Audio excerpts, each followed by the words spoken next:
এই rain water পাইপটা বেয়ে খুনি গুছাইত বাবুর দোতলার ওই ঘরে ঢুকেছিল। পাইপটার অবস্থা খুবই খারাপ। পাইপ বেয়ে জানলা দিয়ে ঘরের ভেতর? দরজাটা তো খোলাই ছিল বাঁটুলদা। ঘরের সদর দরজা দিয়ে ঢুকে ড্রয়িং রুম পার করে সিঁড়ি বেয়ে উপরে উঠে আসতেই পারে, কিন্তু সেটা সম্ভব হতো অন্য দিন হলে। মনে রাখিস, কাল অনেক রাত পর্যন্ত পার্টি চলেছিল, তার মধ্যে ওই আগুন লাগার ঘটনাটা, সব গিফট পুড়ে গেল। এমন অবস্থায় মহানন্দে সকলে ঘুমিয়ে পড়বে, আর খুনি বাড়ির ভিতর দিয়ে ঢুকে ওর ঘরে এসে খুন করে পালাবে, এটা ভাবা বোকামি। বাটুলদা, এই দেখো। কোটের বোতাম? মানে আমার সন্দেহই ঠিক মনে হচ্ছে। আততাই পাইপ বেয়ে। দারোগা বাবু, আপনি একবার পাইপটা বেয়ে উপরে উঠে দেখান তো, খুনি ঠিক কিভাবে উপরে উঠেছিল। কাজের সময় মস্কর হতচ্ছাড়া, ওই পাইপ বেয়ে আমি উঠলে পাইপটা আর আস্ত থাকবে না। তাই না? কি বললে বাটুল? বলছিলাম, যে ছুরিটা দিয়ে খুন করা হয়েছে সেটাকে ফিঙ্গারপ্রিন্ট এক্সপার্টদের কাছে পাঠিয়েছেন? সকালেই। রিপোর্ট কখন আসবে? বিকেলের মধ্যেই।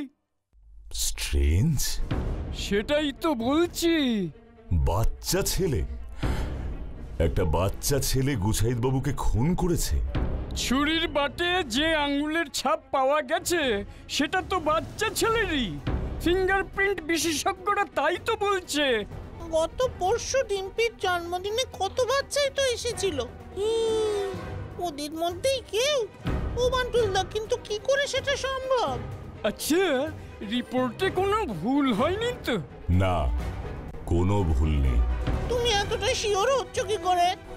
দারোগা বাবু, হ্যাঁ, আপনি ওই রেন ওয়াটার পাইপ বেয়ে উঠতে চাইছিলেন না কেন? ওটার যা অবস্থা, ওটাতে চড়লেই ভেঙে পড়তো। একদম ঠিক।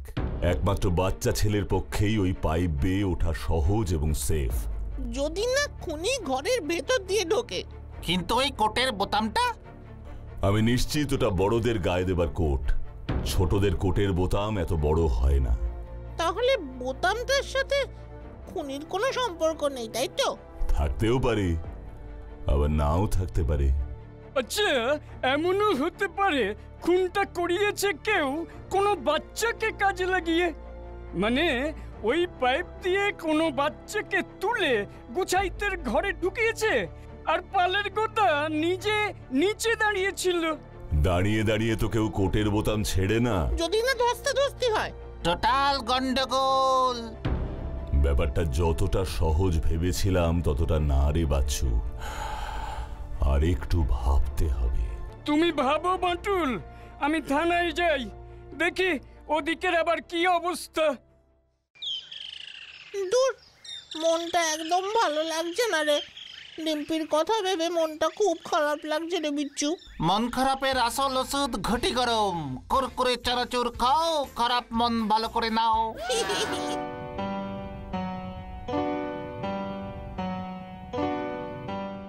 বাঁটুলদা, কেসটার কিছু বুঝলে গো? বোঝার কি আছে, টোটাল ভুতুরে। এই নিহার ভূতের সাথে মনে হচ্ছে গ্রাসল্যান্ড ব্রাদার্স কোম্পানির কোনো যোগসূত্র আছে। Grassland brothers? এই কোম্পানিটা তো বিখ্যাত ফুটবল তৈরির জন্য। গ্রাসল্যান্ড ব্রাদার্সের বল দিয়ে খেলা তো আমাদের স্বপ্ন। ওদের ফুটবলের খুব দাম। বটমবেল স্যার তো বলেছিল আমাদের স্কুলের জন্য অন্তত একটা গ্রাসল্যান্ড ব্রাদার্সের ফুটবল কিনবে। এই দেখ, চিঠিটার পাতায় গ্রাসল্যান্ড ব্রাদার্সের জিএলবি লোগোটার জলছাপ। তাই তো, এটা তো গ্রাসল্যান্ড ব্রাদার্স কোম্পানির লেটার হেডে লেখা গো। আমাকে মনে হয় কালকেই একটু শহরের দিকে যেতে হবে। মাটুলদা, তুমি কাকে সন্দেহ করছো বলো তো? সবাইকে। ওই শান্তিলাল বাবু, বাসবী দেবী, এমনকি বদ্রীনাথ বাবুকেও।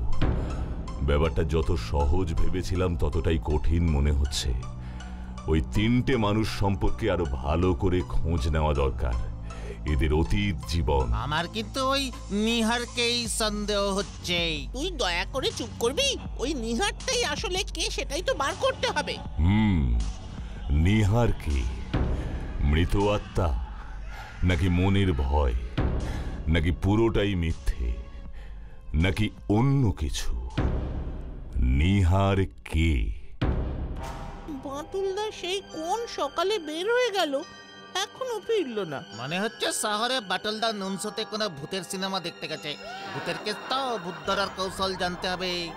চুপ কর তো, ওই দেখ বাসবিদি শান্তিলাল বাবুর বাংলোতে গেছিল কেন? কেসটা ভালো করে কাল্টিভেট করতে হচ্ছে। এই যে খোকা বাবুরা ঘুরতে বেরিয়েছিলে বুঝি? ভারী আশ্চর্য তো। Highly suspicious. ও বাঁটুলদা, আজ সারাদিন তুমি কোথায় ছিলে? কি গো, কিছু বলছো না তো? তোদের যে কাজটা দিয়ে গেছিলাম ওটার কি খবর? বদ্রীবাবুর ঘরের পেছনের দিকটাতে আমরা গেছিলাম। যে জানলা দিয়ে ওই নিহারের গলার আওয়াজ পেয়েছিলেন বদ্রীবাবু, ওই জানলার নিচে ধারে কাছে খুব ভালো করে পর্যবেক্ষণ করেছি, তেমন সন্দেহজনক কিচ্ছু পাইনি গো বাঁটুলদা।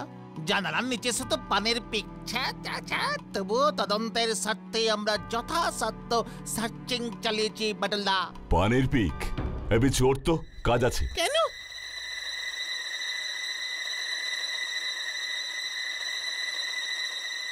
আমার নাম করে আমার বন্ধুকে ভয় দেখানো এত বড় সাহস তো নেই।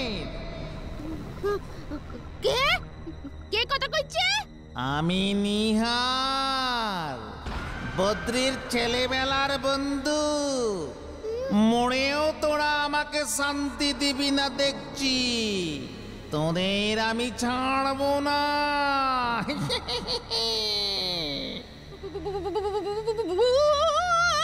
রাম রাম রাম রাম রাম রাম রাম রাম রাম রাম রাম রাম রাম রাম রাম রাম রাম।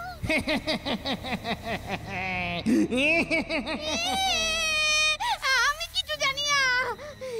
তবে কে জানে বাসবী দেবী? বাসবী দেবী বাঁচতে চাইলে যেমনটি বলেছি মনে থাকে যেন। নিন, শুরু করুন। ও দাদা বাবু গো, এ তোমার কি হলো গো? আমার এবার কি হবে গো? আসুন আসুন। কখন কখন এমন হলো?